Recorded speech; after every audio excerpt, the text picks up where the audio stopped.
Hello, this is Melissa Libby, and welcome to Mom Treading Water. Today, Hello. hello, good morning. Thank you for being here. We I'm have so Jillene. excited. Yeah, I'm so excited too. We have Jillene Jones, who is going to speak with us today about the power of meditation, physically, emotionally. Full disclosure, I have been practicing with Jill. Golly gee, it has to be like 8 years, right? Yeah, it's been a while. Oh, yeah, we knew each other pre-kids and everything. Yeah, we did. Yeah, we did. Poor Jill, pregnant in class. Poor little Yes, thing. Um, so Jill, you actually have two daughters, correct? I do. One is 6 and one is a year and a half. Yeah. So you have your hands full, plus running your own business. Absolutely. Keeps me very busy. Right. So all that self-care you talked about, so important. It is absolutely important, right? It's not selfish. It's a necessity. Absolutely. Absolutely. So in class, no doubt, Jill has seen me fall multiple times. And my favorite thing that she says, she goes, it's all right. It's just yoga. It's just yoga. My favorite thing you say every single time. Yeah. I love it. And so, well, I say that too, and not to like diminish the fact that it's hard or that people can really put in a lot of effort and dedication, but more that just let go of the judgment piece of it. Like it's okay if you try something new and you tip over. Um, or if maybe you're tired, but like let's look at why. Like, are you gripping with your toes or are you not focusing?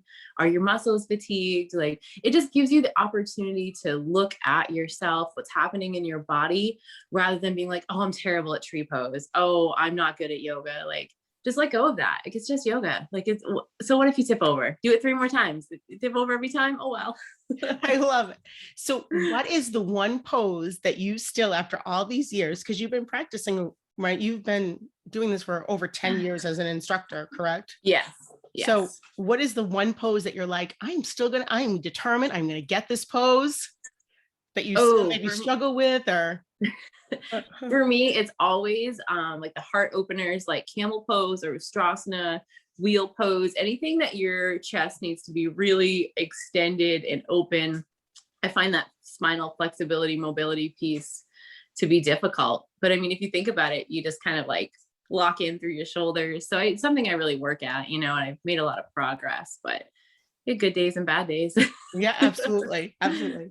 So, why did you start yoga? Why did you start teaching? And Okay. Well, I started practicing yoga in Buxton at Sun Salutations with Nicole Tracy. She's fabulous. Um, and I was just really, I was stuck. Okay. I didn't know what to do with my body, with my life. I sorry, I'm going to stutter here, I guess, but I just, again, having all these like anxious, depressive thoughts and then have panic attacks. And I realized the piece that I was missing was like the physical activity. I'd always done dance, I'd always done sports. And then you get to be an adult. And then what? What do you do to yeah. keep yourself active and busy? And I hadn't found really, I guess, a regular practice like that as an outlet.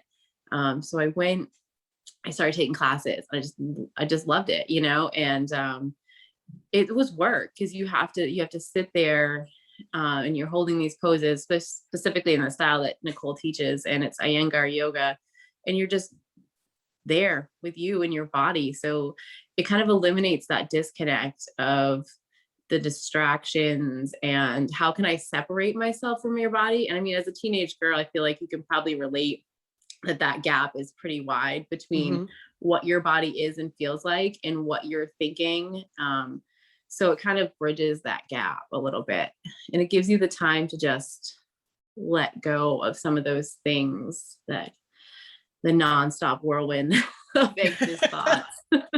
No, it's true. I mean, because you worked with kids before, right? You took this on full time, which I would think was right because there were kids that maybe face some challenges. Absolutely, yeah. And so it's hard to not bring that kind of home with you. But this gives you an opportunity to let go of the things and recognize that like this is not my it's not my emotions, it's not my trauma. Like you can hold space for them and have empathy and be supportive without it becoming your burden. So it's all a practice though, Yeah. you know? So can you talk a little bit about, and you've kind of addressed some of it already, but more about that physical and that, like maybe Okay. some Like of the your benefits. clients. Yes. Yeah. That's the big word I didn't get. Sorry. All right here. So let me see. So this isn't just anecdotal either. This is from verified by the Mayo Clinic and Johns Hopkins, and they will says that mindfulness practice can alleviate symptoms of depression, anxiety, chronic pain, sleep issues. Okay, and you're going to increase your self-awareness, which I talked a little bit about. Better stress management. It's going to give you more tools to handle stress, so decrease stress levels, and reducing negative emotions because you're boosting those feel good brain chemicals. You know what? And I totally believe that. I mean, I know I live it. The reason I Yeah. had started meditation was I was with my diabetes educator. And as some of you know, I have type 1 diabetes. I've had it for about 27 years. And for those who don't know what type 1 is, it's basically the kind that children are diagnosed with. Yes. But I was having definitely with anxiety and depression and having a hard time sleeping. And the nurse practitioner had gone to a conference and they were talking that they were seeing benefits of meditation. Yes. And so I had a good relationship with her. She's like, will you be my guinea pig? Will you give this a try? So That's awesome. I did. And ever since then, so folks have a hard time sleeping, meditation. Absolutely. I mean, Absolutely. I even know in one of your classes, I don't know if you remember this, it was after Jackson was born, and we were in a stretch and I was so deep into the pose and my breathing, I almost fell asleep. Yes, me too. You were like, Melissa, are you okay? I'm like, I'm with you. I'm with you. So it happens. It does. So if you do, like, say you use meditation and you fall asleep, and assuming it's at a time that's appropriate to fall asleep, not in the middle of a class, but yes, is that okay? I mean, do you still reap the benefits? Absolutely, you do. I mean, if your goal is to sleep, then you've achieved your goal, right? Yep. So it depends on where you're coming at from for what your goals are. You know, if your goal is to sleep better and then you fall asleep during meditation, success. Yeah, that is success. If your goal is to maybe to set a positive intention for your day, like you do it in the morning when you wake up, you know, you might not want to fall back asleep. But so it kind of depends. But at the end of the day, I would say sleep is absolutely a desirable goal. Yes, it is a desirable goal. It absolutely is. I love it. So you definitely, I mean, I've been in your class long enough. You have a lot of people that come back to you. Yeah. And I will tell you, I've gone to, when you were having your baby and you were on your leave, I went to a couple of other people and I'm like, yeah, just not the same. So what do you think maybe you do a little differently, or why not differently, but maybe how you connect with the folks who practice with you? Absolutely. I mean, it's a great question because there's so many styles and everybody takes their own take on it. I'm very much of the mindset that you come when you can, right? Like if you're a few minutes late, it's okay. Like sneak in, rush in, take your yoga class, take that time for you. It's also okay if you laugh or you fall over or you have, you know, a question to ask in the middle of class. I try to keep it very laid back. And I think that, you just kind of attract the people that are looking for that, you know, the, like calls to like. And so I keep it laid back. And I think that the people who come to my class either need or want that. And, yeah.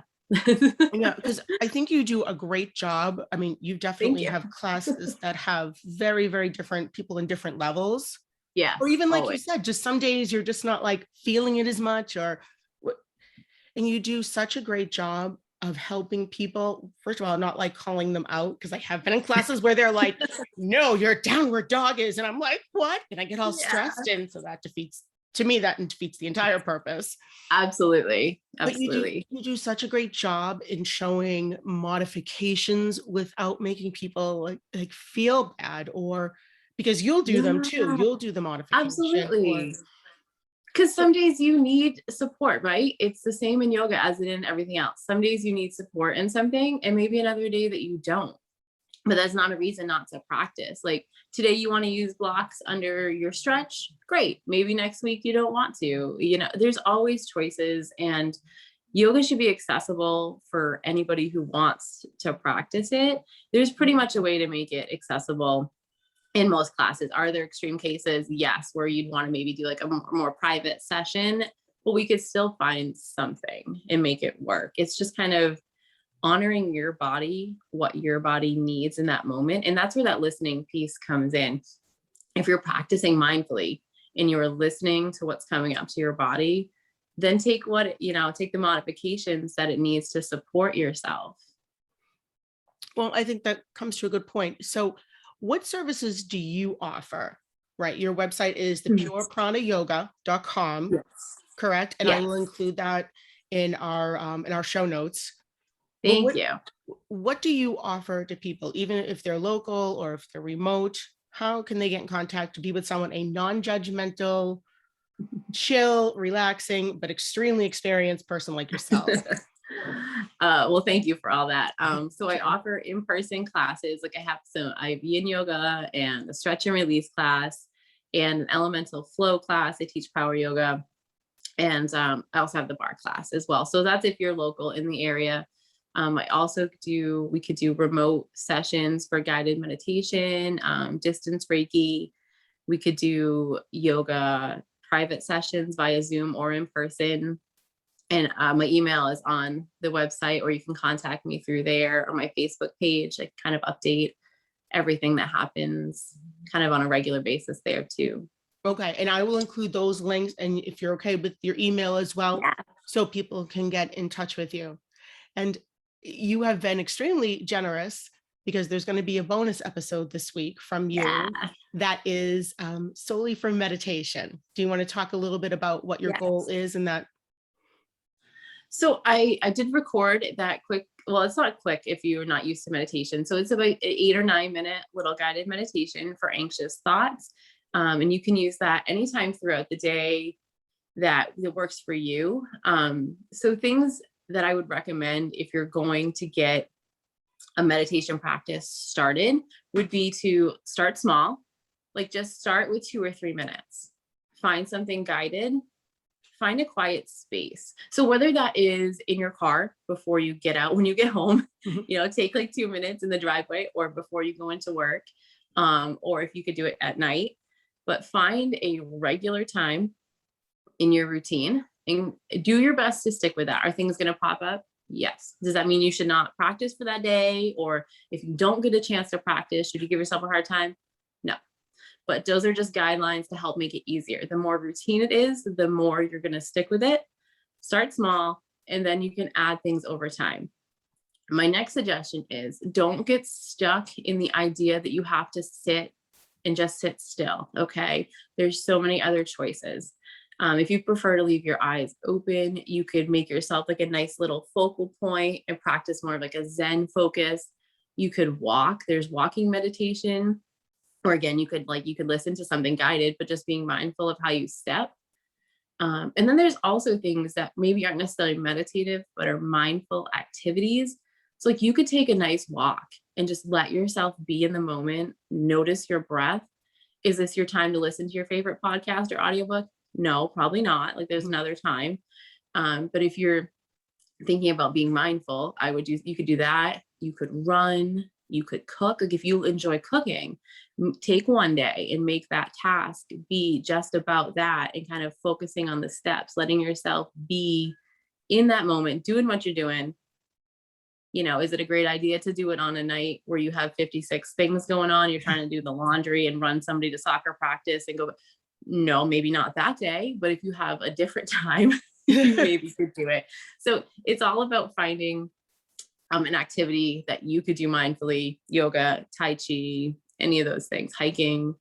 So don't get too stuck in the fact that like mindfulness has to look a certain way. You could take 3 breaths. If you're at work and you need 3 mindful, aware breaths, and then you just may have practiced your yoga for the day. That's really interesting, because I I never would have thought about doing it that way again. I mean, I've been meditating for on and off for about 10 years, and I would never consider it, on a walk or when I'm running or cooking or anything. Yeah. Usually for me, it's like I lay down and close my eyes. So that is probably why I fall asleep. Right. Again, if that's the goal, that's okay. But sometimes that is not the goal. Absolutely. Absolutely. That's a really great suggestion. Thank you. I didn't see, we learn something new every day. Absolutely. It doesn't have to look a certain way. Like yoga doesn't have to look and feel a certain way. It's very individual. So make it yours. Do you practice yoga with your kids? Sometimes, yeah, we get out the mats and we hang out. Sometimes we just do silly poses and make up yoga stories. Oh, that's so neat. You make up yoga. No, I didn't. So many things I'm learning about you today, all these years. So what do you make up yoga stories? Like in what way? So like we'll name them like different poses, like you have airplane pose and giraffe pose and butterfly pose, and you kind of weave them into like a little story just to make it kind of fun. That is a great idea. Yeah, it's fun. I mean, there's tons of books out there too that kind of do the same thing, or the Cosmic Kids Yoga on YouTube. She does a lot of that too. So because kids, they don't sit, they just kind of, they get the pose and then they move and they move. It's very busy. It's a lot of up, down, up, down, up, down. But well, Jackson's teacher last year, she actually did some yoga poses with the kids in class. Yeah, I think that's how they started the class. And I don't know if it was partly to, try to get them to hone in and focus in, or. Oh yeah. But it was great. And so when Jackson came home, we were doing all these yoga poses, and it was really, really fun. That's awesome. It's amazing what they remember too, because they'll remember it. No, like, we did this, and then we did this, and then we did this. And I go to yoga class, and they still do remember it. Yeah. You know what? And you say about the breath, I know for my kids, when they're having a tough time and I can feel like a meltdown coming on, or I go to a very serious source for this. It's Daniel Tiger. Have you heard of Daniel and Mrs. Tiger? Yes, Mrs. We love Tiger. Daniel Tiger. Right? And they sing, take a deep breath. But we and do count that. to 4. Yes. That's oh, Daniel Tiger. Seriously. Mom life. I know, right? Mrs. Tiger, so many great parenting advice. Thank you. But seriously, lady has the patience of a saint. Oh my gosh, she does. And let's just be honest, right? Perception's not always reality. That's somewhat what started Mom Treading Water. So yeah. Mrs. Tiger, I think you have moments that you're kind of ready to lose it. But seriously, she takes a breath. It does, right? But it's kind of it is mirroring what you're saying about, having a moment, take a few deep breaths, like we tell our kids. Absolutely. So it's good advice. We should take our own advice. We totally should take our own advice. And obviously Mrs. Tiger, expert in parenting. The vegetarian tiger family. Right. Is there anything else you would like to share with folks, or? Well, let me just look at my notes real quick. Okay. Oh, so for guided meditation choices, obviously there's tons of them out there, but for recommendations, there's like YouTube videos and apps that you can use. If you're going to search YouTube, I would try Deepak Chopra, and that's DeePak Chopra. Okay. He's great. He's like one of the leaders in mindfulness meditation activities. There's also an app called Headspace. It's a paid app, but it's up to you. There's one called Insight Timer that has paid and free content. And then if you just need white noise, there's an app called Relax Melodies. And then you can kind of pick and choose your white noise sounds. So just some tools. No, that's great. One of the ones I originated with is a podcast. It's Gene and Jesse Stern. Ooh, I haven't heard that. It's called the Meditation Podcast. Easy to remember. Okay. And that's actually one of the first ones I used to use it for sleep. Yes. There's so many out there. So you just gotta find one that works, for you and your lifestyle. But I will tell you, your meditation is fantastic. And folks, please make sure you take advantage of the free one she's offering, because that's really a service. Obviously, it's her business, And that's a service that she is offering for free for Mom Treading Water. So thank you for your generosity, because again, this is your business and you're giving something free. So Absolutely. Well, thank you for it's, that. you gotta give so that people can experience it. I think everybody deserves the opportunity to try some yoga, try some meditation, and kind of see if what it feels like. Right. Because it's never right. It's never too late to start. No, You know? gosh, no. And it's, it's okay if your practice goes in cycles where you're heavy on one thing for a while and then you kind of move into something else. It's natural, just let yourself go with the ebb and flow of what you feel like you need and what you want. No, I think that's great advice for us to wrap it up, because Yeah. I know that you clearly know that has been my circumstance as well. Life Yeah. happens, but Yeah. the skill sets that you teach, you can still do them on your own. And like you said, like sometimes I won't do, like when I go to your class, it's usually 50 minutes to an hour or so. Mm. But sometimes I'll just kind of, if I feel like I need a good stretch in my back, I now know what to do. Or Yeah. if, pre or post run, I know what to do. I know how to to stretch my body the best way.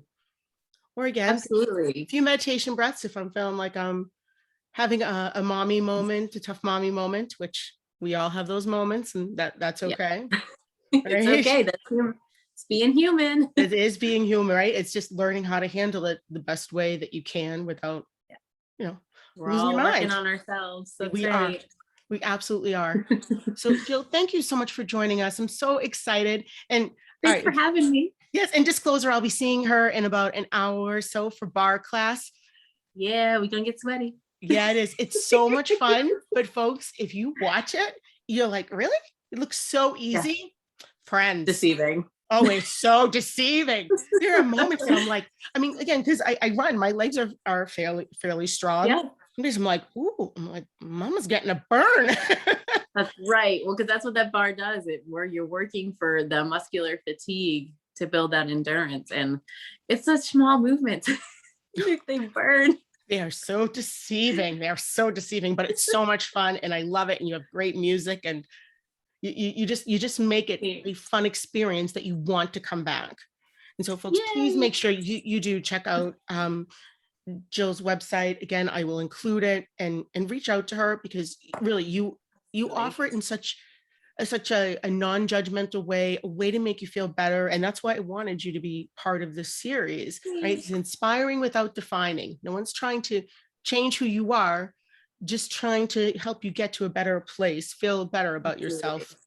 And you absolutely have, you have done that since day one. And I'm so appreciative. Trust me, some days I feel a little, I can feel that I had a little workout, and in the moment I'm like, you're a very deceiving woman. She really is, and I'm just kidding. But you really hate it. It's okay. Right, it really is. But you know what? I always feel great when I'm done.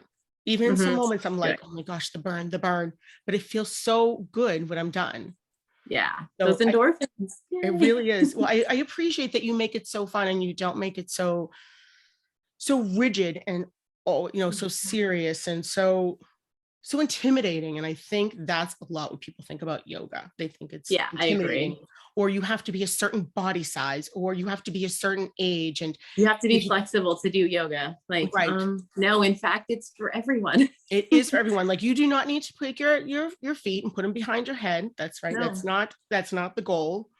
If your pose isn't Instagram perfect, it really does not matter. It does not matter. It doesn't matter what your pose looks like. It really 100% matters what it feels like, and that you're practicing safely. That's it. Yep. You know what? And this is just my little, again, no expert whatsoever, except in all my imperfections, but no one's looking at you in class. Your other classmates are not looking at you, because they're figuring out their own stuff. And if they're looking at you, then chances are they're probably not doing what they should be doing. So no, they're looking at me upside down, trying to figure out what I'm doing. Oh my gosh, even after all these years, I still do that sometimes, because I think I get so focused in other stuff that I stop listening, or it's a little bit of my ADHD. I don't know, but so you do such a great job of that. Really, I really can't say it enough. I wouldn't be coming back, because I'm a picky mama. So, but really, I thank you again for being with us, and I will see you in about an hour or so for bar and fun, Again, everyone, I will include her information, and please reach out to her. Don't miss Yeah. this opportunity, and especially make sure you listen to that bonus episode. Bye. All right. Thank you for joining us. We'll have Thank have a you. great day. I'll see you in a bit. Thanks. Bye-bye.